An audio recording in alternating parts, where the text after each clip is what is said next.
আমার স্বামীর সাথে আমার ডিভোর্স হয়েছে, এখন কি তার দেওয়া জামা কাপড় বা কোনো জিনিসপত্র ব্যবহার করতে পারবো? অজুর পরের বিশেষ কোনো দোয়া আছে কিনা? আত্মহত্যাকারী দাফন কাফন ও জানাজার বিধান কি হবে? বোরকা পরা অবস্থায় তায়াম্মুম করার সময় কি বোরকা খুলতে হবে? সিজারে বাচ্চা চুল সপ্তম দিনে না কাটলে কোনো সমস্যা হবে কিনা? হজের সফরে একজন হজযাত্রী নামাজ কসর করবে নাকি পূর্ণ নামাজ পড়তে হবে? আমার স্বামী আমার মা বাবার সাথে সম্পর্ক রাখতে দেয় না, এখন আমার করণীয় কি? অতিরিক্ত মোটা ব্রু হালকা প্লাগ করলে কি গুনাহ হবে? অনেকের ধারণা হলো কবর জিয়ারতের পর মুনাজাত পশ্চিম দিকে ফিরে করতে হয়, এ ব্যাপারে আপনার মতামত কি? আত্মহত্যাকারী দাফন কাফন ও জানাজার বিধান কি হবে? আত্মহত্যা করলে গোসল, কাফন দাফন, জানাজা যদি না পড়া হয় তাহলে এলাকাবাসীর সবাই গুনাহগার হবে।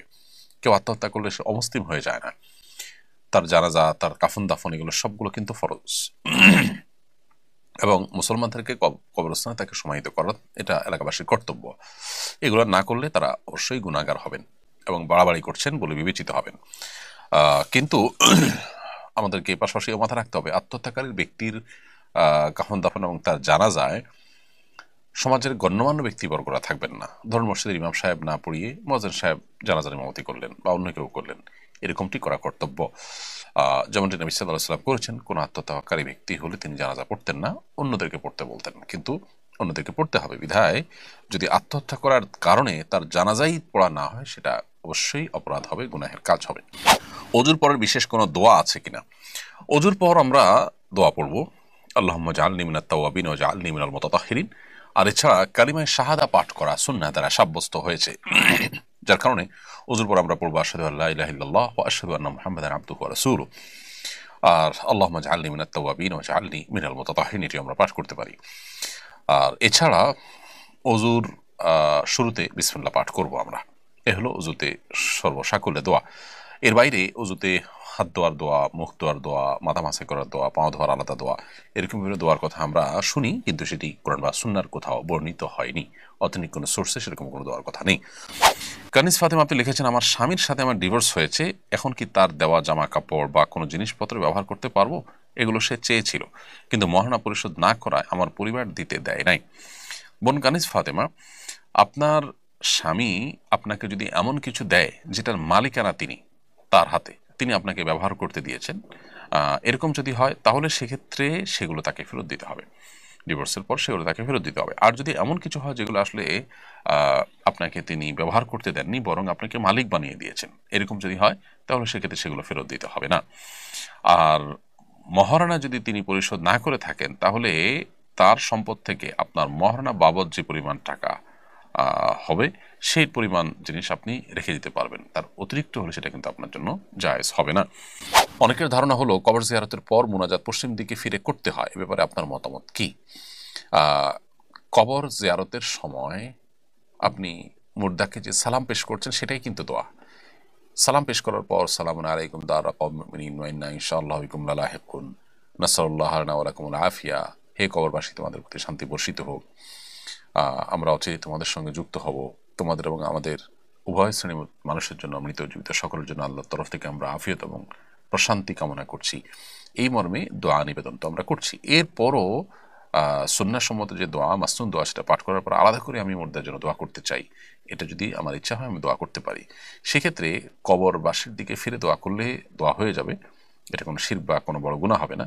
আবার কেবলামুখী করে দোয়া করলে দোয়া হয়ে যাবে, কিন্তু কেবলামুখী করে দোয়া করাটা তুলনামূলকভাবে ভালো, এই জন্য যে অনেকেই কবরের বাসীর কাছে চায় এবং কবর পূজা, কবরে শায়িত ব্যক্তির কাছে চাওয়ার যে বিশ্বাস এবং প্রচলন এটি আমাদের সমাজে আছে। অতএব বাহ্যিক দৃষ্টিকোণ থেকে আপনি তার কাছে চাচ্ছেন কিনা সেটা যেন কেউ না বোঝে, সেজন্য কেবলামুখী হয়ে দোয়া করাটা ভালো। কিন্তু কেবলামুখী হয়ে না করে কেউ যদি মুর্দার দিকে ফিরে দোয়া করে তিনি কোনো গুনাহ করে ফেলেছেন, মুশরিক হয়ে গেছেন, এরকমটি বলারও কোনো কারণ থাকবে না। ফারজানা আক্তার মৌ আপনি লিখেছেন, অতিরিক্ত মোটা ব্রু হালকা প্লাগ করলে কি গুনাহ হবে?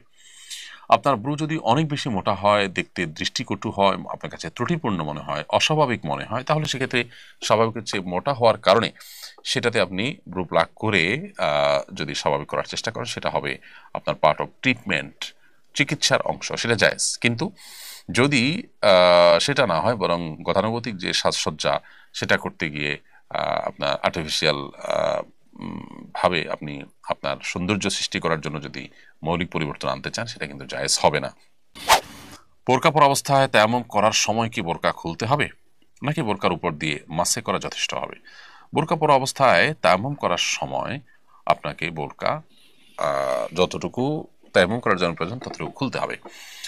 বোরকার উপর দিয়ে মাসা করলে হবে না। আর তায়াম্মুমের জায়গা তো হলো মুখ, অতএব মুখে যদি বোরকার ঢাকা থাকে তাহলে তায়াম্মুম করা যাবে না। অতএব ভেতর দিয়ে আপনাকে তায়াম্মুম করতে হবে। মুখের মাসা করার জায়গাটা হাত বোলাতে হবে সরাসরি মুখের উপরে, আবার হাতের যে জায়গাটা সেটাও বোলাতে হবে হাতের উপরে ডাইরেক্ট, অর্থাৎ বোরকার উপরে করলে আপনার মাসা করলে হবে না। রানী বেগম আপনি লিখেছেন, সিজারের বাচ্চা চুল সপ্তম দিনে না কাটলে কোনো সমস্যা হবে কিনা, পরে কেটেছে, চুলের পরিমাণ স্বর্ণ টাকা দান করা যাবে কিনা? বাচ্চার সপ্তম দিনে চুল কাটাটা হলো মুস্তাহাব। অতএব কোনো কারণে এটা যদি অসুবিধা মনে করেন, বাচ্চার সমস্যা হতে পারে, অথবা সিজারিয়ান বাচ্চা, ডাক্তারের অনুমোদন নাই, অথবা সামহাও কোনো কারণে কাটতে পারেন নাই, তো পরে কাটবেন, কোনো অসুবিধা নেই। সপ্তম দিনের কাটাটা ফরজ ওয়াজিব কিছু না, তবে মুস্তাহাব। পরে কাটলে হয়তো মুস্তাহাবটা আদায় হলো না, জাস্ট এটুকু।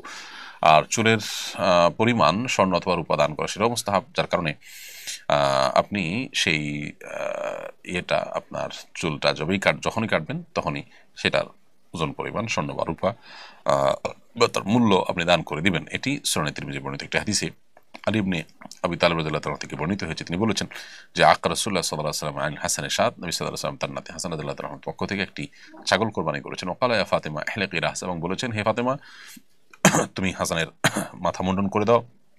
ওয়া তাসাদ্দাকি বিজিনাতি শারিহি ফিদ্দা, এবং তার চুলের ওজন পরিমাণ রূপা আল্লাহর রাস্তায় দান করে দাও। জান্নাতুল তাহসিন আপনি লিখেছেন, আমার স্বামী আমার মা বাবার সাথে সম্পর্ক রাখতে দেয় না, এখন আমার করণীয় কি? বোন জান্নাতুল তাসনিম, আপনার স্বামী যদি আপনার মা বাবার সাথে আপনাকে সম্পর্ক রাখতে নিষেধ করেন, তাহলে সেটা অন্যায় কাজ করছেন আপনার স্বামী। কারণ রক্ত সম্পর্কীয় মানুষদের সাথে সম্পর্ক ছিন্ন করা হারাম। মা বাবা রক্ত সম্পর্কীয় মানুষগুলোর সর্বশীর্ষে, অতএব তাদের সাথে সম্পর্ক রক্ষা করা আপনার জন্য ফরজ। এক্ষেত্রে স্বামী আপনাকে নিষেধ করলেও আপনি সম্পর্ক রক্ষা করে চলবেন। তবে দাম্পত্য কলহ যেন না হয়, যাতে করে স্বামীর সাথে আপনার বোঝাপড়ার গরমিল না হয়, সেজন্য আপনি আপনার মতো করে কৌশলে সতর্কতার সাথে এটি করার চেষ্টা করতে পারেন, এবং সেই সাথে আপনার স্বামীকে আপনি বোঝানোর চেষ্টা করবেন যে তিনি এই কাজটি অন্যায় করছেন। হ্যাঁ, নানা কারণে অভিমান থাকতে পারে, আত্মীয়স্বজনের সাথে অভিমানের পরিবেশ তৈরি হতে পারে, তিনি নিজে যোগাযোগ করতে না পারেন, তার জন্য আবশ্যক নয় আপনার মা বাবার সাথে যোগাযোগ রক্ষা করা, কিন্তু আপনি সন্তানের সামনে মা বাবার সাথে যোগাযোগ রক্ষা করা অবশ্যই ফরজ। হজের সফরে একজন হজযাত্রী নামাজ কসর করবে নাকি পূর্ণ নামাজ পড়তে হবে? হজের সফরে হজযাত্রী যদি মুসাফির থাকেন তাহলে তিনি অবশ্যই কসর করবেন, আর না হলে তিনি পূর্ণ নামাজ পড়বেন। মুসাফির এবং মুকিমের সংজ্ঞা কি? এসব ক্ষেত্রে ওলামায়ে আহনাফের ওলামা ইকরামের দৃষ্টিভঙ্গি হলো, 15 দিন যদি কোথাও থাকার কেউ নিয়ত করে তাহলে সে মুকিম হিসাবে বিবেচিত হবে, এবং মুকিম হিসাবে বিবেচিত হওয়ার কারণে তিনি পরিপূর্ণ নামাজ পড়বেন। ধরুন কেউ মক্কায় 15 দিন থাকবেন, মদিনায় 15 দিন থাকবেন, তাহলে তিনি মুকিম হিসাবে বিবেচিত হবেন। 15 দিনের নিচে যদি কোথাও থাকেন তাহলে তিনি মুসাফির হিসাবে বিবেচিত হবেন, তখন তিনি একাকী বা নিজেরা জামাতে নামাজ পড়লে তখন কসরের নামাজ পড়বেন। আর এছাড়া মক্কা থেকে মদিনা যাওয়া আসার পথে যে নামাজগুলো সেগুলো তো অবশ্যই কসর হবে। হ্যাঁ, যদি ইমাম সাহেব স্থানীয় হন, তার পেছনে নামাজ পড়েন, তাহলে তো আপনি পরিপূর্ণ নামাজ পড়বেন।